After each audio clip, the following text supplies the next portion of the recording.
So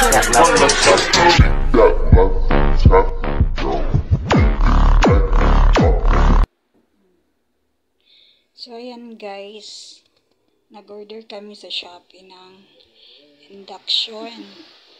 Kasi pag emergency guys, nahihirapan kaming kunyari magmamadali kami, natanghalian ng gising.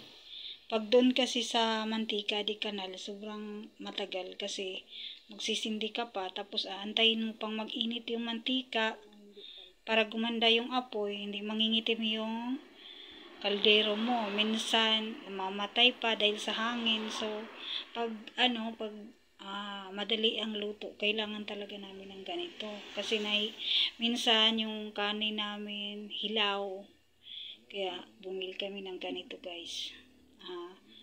Lalo na pag sa umaga, kasi papasok si Sarah, siya yung nagluluto, so kailangan namin yan. Pero pag pag hindi naman kami magmamadaling magluto, pwede naman hindi namin gagamitin yan. Kasi para na rin, tipid na rin sa kuryente guys. So yan, binubuksan na niya. Yan. Bilib talaga ako sa partner ko kasi nakikita niya na nahihirapan kami, kaya ayan, naisip niya bumili nga ng ganyan, mag-order sa Shopee. Ayan, binuksan na niya. Ayan, ang ganda guys. Gusto ko yung kulay niya. Kulay gold.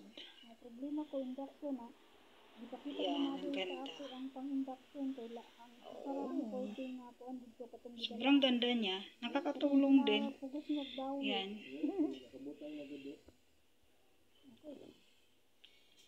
Mura lang yan siya guys.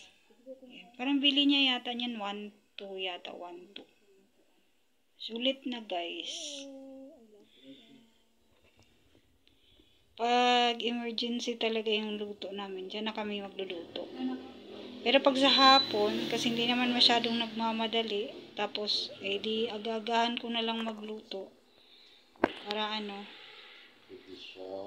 kasi baka malakas din sa kuryente Di rin namin alam kung malakas sa kuryente yan. Yan, tinatry na niya yan. Pinipindot niya kung dapat pindutin. Ganon din yung gamit sa biyanan ko guys. Sa taas. Nga diba, na kami. Kanya-kanya na kami. Nasa baba na kami. Kaya, yan. Kailangan namin bumili ng kanyan. Kasi mahirap akyat ng akyat doon. Tapos minsan, syempre, nagluluto din yung biyanan ko. So, yan, tinatry na namin guys. Pinapainit ko yung ulam na dala ng mister ko galing sa kusina niya. Kasi nag-party sila nung time na yan. Kaya marami akong ulam na iniinit. So, pag dyan namin pinapainit, di mas mabilis lang. Kaysa mag-antay ka pa doon sa labas. So, thank you for watching!